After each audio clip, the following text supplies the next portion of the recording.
semak belukar, rumput liar yang menguning, dan terdapat banyak satwa liar. Ya, inilah dia savana, tempat tinggal satwa liar yang bermacam jenisnya, dan mereka mempunyai kelompok untuk mempertahankan kehidupannya. Zebra menduduki puncak satwa yang paling banyak kelompoknya di savana. Mereka mendominasi jumlah satwa di sana. Selanjutnya disusul oleh antilop dan gazelle, salah satu hewan yang sering pacu lari dengan salah satu hewan tercepat di bumi. Siapa lagi kalau bukan cheetah?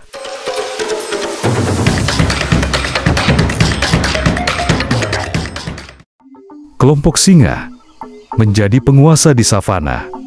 Tidak ada hewan yang berani macam-macam dengannya, termasuk kelompok besar seperti hyena, yang jumlah kelompoknya bisa 10 kali lipat dari jumlah kelompok para singa. Kelompok hyena membutuhkan setidaknya 15 ekor hyena untuk melawan seekor singa jantan dewasa yang dominan. Jika kita bandingkan dengan harimau yang hidup di hutan tropis, mungkin harimau unggul jika ada pertarungan 1 lawan 1 antara harimau dengan singa. Nah, di video kali ini, kita akan membahas tentang apa yang terjadi jika harimau disandingkan dengan satwa liar di savana.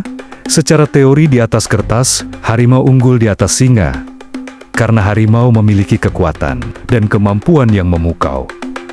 Apakah sang raja singa akan lengser dari tahtanya?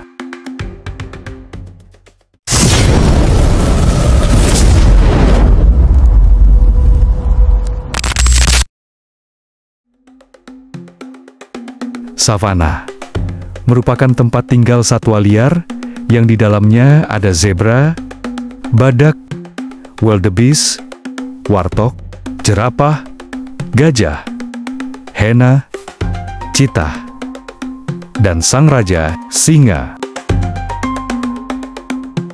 Para predator kelas utama yang disegani oleh para satwa savana umumnya dipegang oleh klan singa dan hyena.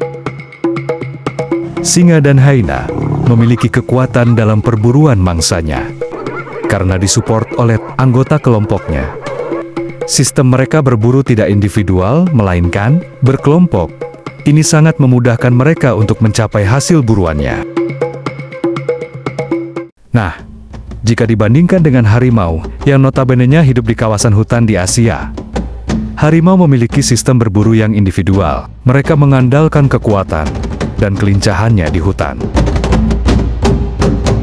Lalu, apa yang terjadi jika harimau diuji coba hidup di savana? John Farty, ya, dia adalah orang yang melopori proyek Tiger Canyon di Afrika Selatan.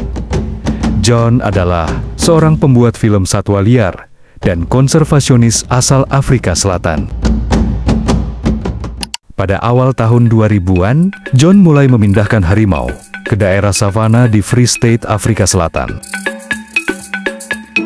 John sudah menyiapkan hamparan savana yang luas untuk uji cobanya.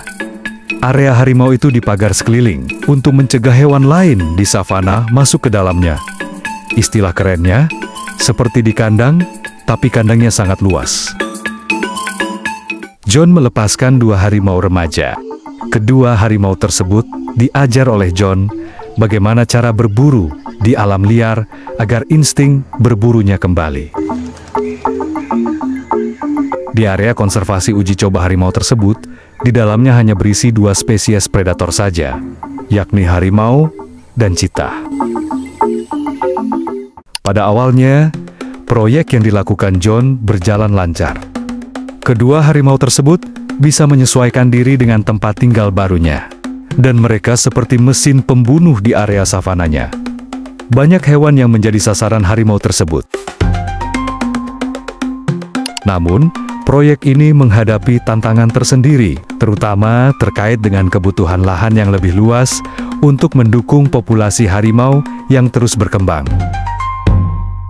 Perlu diingat, walaupun konservasi harimau ini bisa dibilang berhasil karena membawa harimau keluar dari habitat aslinya yang di hutan Asia. Mereka tetap dijaga oleh para peneliti dan lingkungan kehidupan. Harimaunya dipagar, ini membuat harimau lebih aman. Harimau tidak kontak langsung dengan singa dan hyena, para klan penguasa savana. Jika harimau dilepas liarkan begitu saja, mereka tidak akan bisa bertahan di savana, walaupun harimau memiliki kekuatan dan kemampuan di atas singa. Savana selayaknya arena pertempuran hewan. Siapa yang cerdas, kuat, dan kompak, dialah pemenangnya. Tidak peduli dengan kekuatan individual. Seekor harimau yang tangguh akan kalah jika dihadapkan dengan kelompok singa atau hyena yang jumlahnya bisa mencapai puluhan ekor. Harimau terbiasa hidup menyendiri dan berburu sendiri. Itulah kenapa area konservasi harimau di savana diberi pagar. Tapi, keadaan ini akan berbanding terbalik jika harimau bisa hidup dan berburu secara berkelompok juga.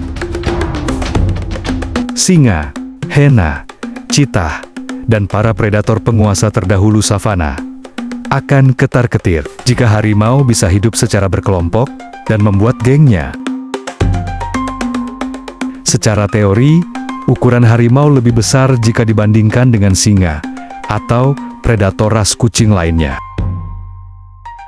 Itu akan menambah daya kekuatan dari seekor harimau di kelompoknya. Tetapi, harimau secara alami adalah hewan soliter, yang berarti mereka lebih suka hidup sendiri daripada berkelompok seperti singa ataupun hyena. Kesimpulannya adalah, harimau memang bisa beradaptasi dengan lingkungan savana, tetapi harimau tidak akan bisa mempertahankan dirinya jika hidupnya disandingkan dengan singa ataupun hyena yang sudah menjadi geng predator di savana.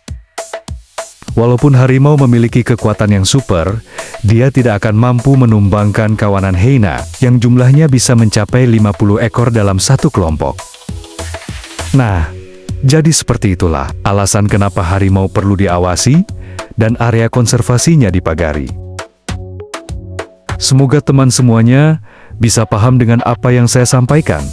Apabila ada salah kata dan pengucapan, mohon dimaafkan. Sampai jumpa di video selanjutnya.